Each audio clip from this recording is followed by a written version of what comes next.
cold morning here in Melbourne. I'm lucky I've got my heater on behind me, but I'm going to do a little bit of mould polishing today. A lot of the stuff that I do here is detail work and patience work. Polishing moulds takes a lot of patience, wiring takes a lot of patience, finishing cars off takes a lot of patience, and there's a lot of details involved. I've got the moulds here from the VG Jet, which is the VG hardtop that we're building. We've had the windscreen replaced and I've pulled these moulds off and gone, yes, they've been polished in the past, but I'm not happy with them. I can get them better. Windscreen moulds particularly are bad for damage because they get sandblasted a lot by the road conditions, stone chips, that sort of thing. Now these have had most of their dents already repaired. There's a dent in this one that this is the big one that I'm gonna have a go at just to get a little bit better. I've got to be careful not to overstretch it on the mould. I don't know if you can see it, probably not. But got to be careful not to overstretch the stainless steel mould because that's something we can't really fix. When you're panel beating panels, you can get a whole heap of dies and dollies to panel beat the panels, but when you're doing stainless steel moulds, there's not really much you can buy. So over the years, we've had to make quite a few dies that fit the moulds we're currently working at. So you've got your basic shapes, which is just a rounded edge, and this is what I call a sacrificial die because it's aluminium, so it's going to get damaged. But I use this where I'd rather get this damaged than the mould, and then I can reshape it and repolish it. And then we've got ones that are hardened steel, and sometimes they're quite intricate shapes so that we can get in around bits and into the tight corners to panel beat them out. I know that you can get fine panel beating hammers from Hare and Forbes. I've got this one, which comes with quite a few different ends, so they're nylon ends, so different shapes. You've got this one, one with a bigger foot that can screw on, and of course your fine one.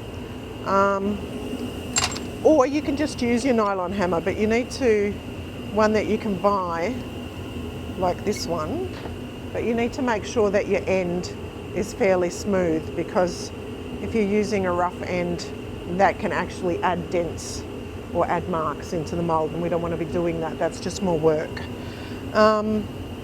Once you've beat the mould, and I tend to stick the dolly in the vise at a good height for me to work at.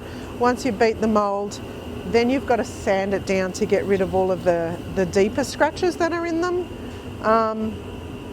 And you need to systematically sand it down. So I tend to use an orbital sander, start at 800, work my way from 800 to 1200 to 1500 to 2000, and then it gets polished on the wheel once with a coarser polish and then your finer polish.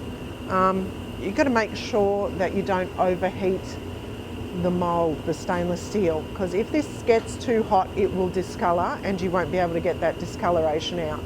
So the way I do it, and everybody does it their own way, the way that they're comfortable doing it, but the way I do it is when I'm sanding the mould, I sand it on my leg so that I can feel if it's getting warm.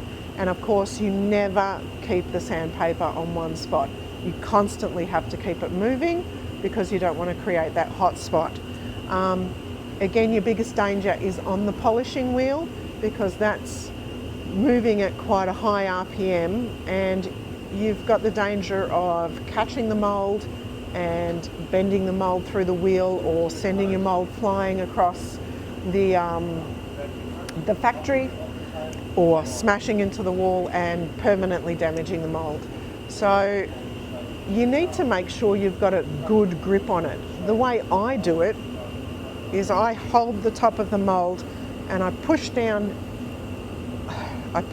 here, and meanwhile I'm down this way with my left hand, and meanwhile I'm supporting it with this hand, and the wheel is spinning here, so that it is constantly under pressure and I've got a good grip on it so that that wheel can't rip it out of my hand. These straight moulds like this are fairly easy to control. It's when you get a mould that's got a corner in it or the little mould that it tends to flick it off. But you'll see that with the overlay, how I'm holding it. Again, got to make sure it doesn't get hot. So I'm constantly feeling how hot that mould is coming out of the wheel. And if I feel it's getting too warm, then I will put it aside, work on a different mould and get back to that one later. It's better than discolouring it. So quite often there'll be more than one pass going over. The bright work on your car, or the trim moulds, especially the older cars in the 50s, 58 particularly had a lot of bright work on their cars, is what I consider the jewellery on the car. It's what makes the car pop. And if your bright work is dull and sandblasted, the car just doesn't look as nice. So well and truly worthwhile to spend the time if you can, or to have your bright work done. But again, very, very time consuming job. So hopefully in a little bit, in a couple of hours, I'll show you how these moulds look like jewellery. So I've had a chance to panel beat the moulds. There wasn't that much damage to these stainless steel moulds. One thing I did forget to mention is oftentimes, especially with window moulds, the clips can bend them, they're going to stretch them. But sometimes when you're panel beating, you need to be careful not to overstretch your repair. When you overstretch a mould, you can't shrink it, heat it, and shrink it to get it back to size, because the heating of the mould will actually discolour it. So there is one spot on one of these moulds that is overstretched, not something that I can fix other than try and hide it as best I can and make it as smooth as I can. At any rate, we've sanded them from 800 to 1200, 1500, and we're at 2000 now. And if you take a look here, it looks like it's just, you have a look there, that's sort of the finish that you want. It's sort of like brushed stainless, and after this we hit it with the bump wheel and hopefully it comes up like a mirror or like chrome, which is what I'm aiming for, to have the stainless steel moulds come up like chrome. So yeah, I'll show you you'll get the time lapse of the bumping. So far in, I think I'm pulling it short down. It's about 1:30, so we're 3.5 hours in to the polishing process. So yeah, again, very time consuming, a lot of patience involved. You know, Monday comes through the polishing wheel 6 to 8 times.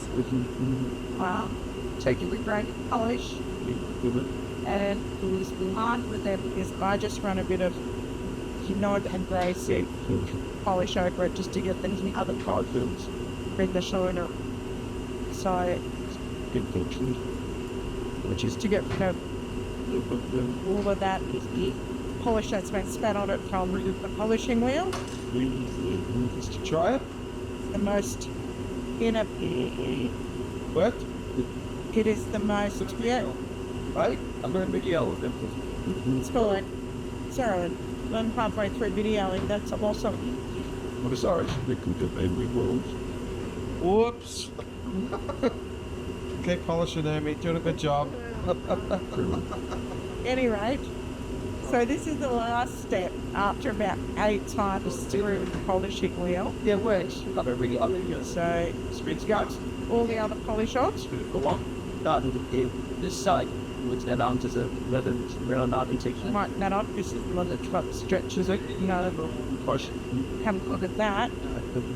But no, can you see this? So nice and shiny. Looks like chrome The small jewellery. So finish polishing up these other ones and I give it to Shane. And we can refit this to Rob's VG Jet. So all up, we've had maybe 1, 2, 3, 4, 5 pieces of stainless steel trim. Not much panel beating involved in them. They were pretty good, but there was quite a few scratches and whatnot. So it took approximately an hour a mould to get them where they are. About 10 sheets of sandpaper, and I think I went over them on the buff 8 times to get all of those scratches out. But definitely worth the time, and again, it's all the little details that set off a car, especially something with a paint job like this. All the little stainless steel trims really make this car pop. So yeah, well worth it, but a lot of time and patience involved. Of course, if you do like this content and you want to keep supporting our channel, give us a like and a subscribe and click on that notification bell. And of course, the VG Jet is also available on t-shirts and blankets and whatnot on the Valley Grunt shop page. So if you'd like to grab yourself a t-shirt, head on over to the shop page, and that'd also support us in continuing to make more content for you. See you next time. If you like this video, don't forget to click like and leave a comment. If you want to see more videos like this, subscribe and click the notification bell. If you like the t-shirts that you see the crew wearing, there's a link in the description below where you can grab some for yourself. Thanks for watching.